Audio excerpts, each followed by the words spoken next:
थोड़े से लंबे होते। रपेंज़ेल की एकमात्र प्रशंसक गोल्डीलॉक्स हमेशा की तरह आधी रात को अपनी आंखें बंद करके सो गई। हालांकि बच्चों के सपनों को साकार करने वाली एक वन परी ने उस खिड़की से प्रवेश किया जिसे उसने खुला छोड़ दिया था। इससे पहले कि वो ध्यान देती, वन परी ने उस पर जादू कर दिया था और चली गई थी। जब गोल्डीलॉक्स ने अपनी आंखें खोली तो उसने खुद को एक बिल्कुल अलग कमरे में पाया। जैसे ही उसने आश्चर्य से इधर उधर देखा, उसका सामना रपेंज़ेल से हो गया। आप यहाँ पर क्या कर रहे हैं? एक मिनट, मैं अभी सो नहीं रही हूँ। और क्या मैं वास्तव में रपेंज़ेल के कमरे में हूँ? क्या रपेंज़ेल? जब गोल्डीलॉक्स रपेंज़ेल को गले लगा रही थी, जिसकी वो प्रशंसा करती थी और खुशी से उसके बालों को देख रही थी, डायन कमीला की आवाज सुनाई दी। रपेंज़ेल, अपने सुनहरे बाल नीचे छोड़ो, मैं यहाँ हूँ। रपेंज़ेल ने जल्दी से कहा, अरे नहीं, डायन तुम्हें देख न ले, चुप रहो। और गोल्डीलॉक्स को मेज के नीचे छिपा दिया। उसने टॉवर की खिड़की से अपने बाल नीचे छोड़े। जैसे ही चुड़ैल रपेंज़ेल के बालों पर चढ़कर कमरे में दाखिल हुई, गोल्डीलॉक्स ने आश्चर्यचकित होकर सोचा, वाह, बिल्कुल परियों की कहानी की तरह। और इस बीच कमीला को कमरे में प्रवेश करते ही पता चल गया कि कुछ हो रहा है। मुझे कुछ गंध आ रही है। क्या इस कमरे में कोई अजनबी है? नहीं, ये आपके मंत्रों के लिए खरीदी गई नई औषधि की गंध होगी।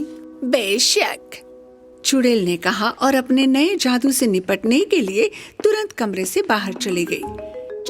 रपेंज़ेल ने तुरंत टेबल के नीचे से गोल्डीलॉक्स को उठाया और उससे कहा कि उसे अपनी दुनिया में वापस जाना होगा, नहीं तो चुड़ैल उसे भी यहाँ कैद कर लेगी। लेकिन मैं घर कैसे पहुँच सकती हूँ? स्टारडस्ट के साथ, लेकिन हमें इसे पहले ढूंढना होगा। रपेंज़ेल ने चुपचाप अपने बाल टॉवर से नीचे उतार दिए और गोल्डीलॉक्स बालों को पकड़कर नीचे उतर गई और डायन ने उसे नहीं देखा। थोड़ी देर बाद एक थका हुआ कछुआ उनके सामने आया। प्रिय कछुए, हमें कुछ स्टारडस्ट की आवश्यकता है। क्या आप जानते हैं कि हम इसे कहाँ पा सकते हैं? नदी के किनारे पेड़ के नोक पर बुलबुल है। बुलबुल के घोंसले के ठीक नीचे स्टारडस्ट है। रपेंज़ेल और गोल्डीलॉक्स नदी के किनारे दौड़ते हुए आए। वे बुलबुल के घोंसले पर चढ़ने ही वाले थे कि बुलबुल अचानक चिल्लाने लगी, चुड़ैल आ रही है, चुड़ैल आ रही है, भाग जाओ! और उड़ गई। रपेंज़ेल ने गोल्डीलॉक्स को पेड़ के पीछे छिपा दिया और वो नदी में कूद गई और उसने पानी के अंदर डुबकी लगाई। हालांकि चुड़ैल ने अपनी तेज और डरावनी आंखों से चारों ओर देखा। ये रपेंज़ेल कहाँ गई? वो वहां से गुजरते हुए चली गई। अब अपनी सांसें रोक ना पाने की वजह से रपेंज़ेल पानी से ऊपर आई। उसने अपने बालों को पेड़ की चोटी पर लहराया और बुलबुल के घोंसले के नीचे से मुट्ठी भर स्टारडस्ट ले लिया।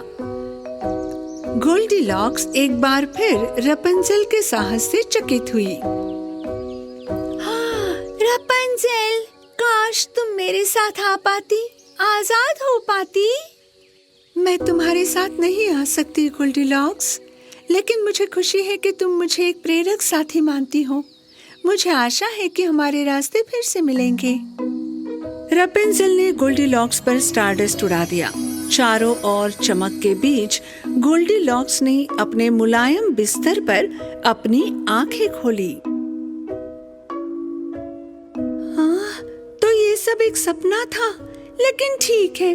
मुझे ये दिखाने के लिए रपेंज़ेल को धन्यवाद कि दया, साहस और मदद सुंदरता से अधिक महत्वपूर्ण है।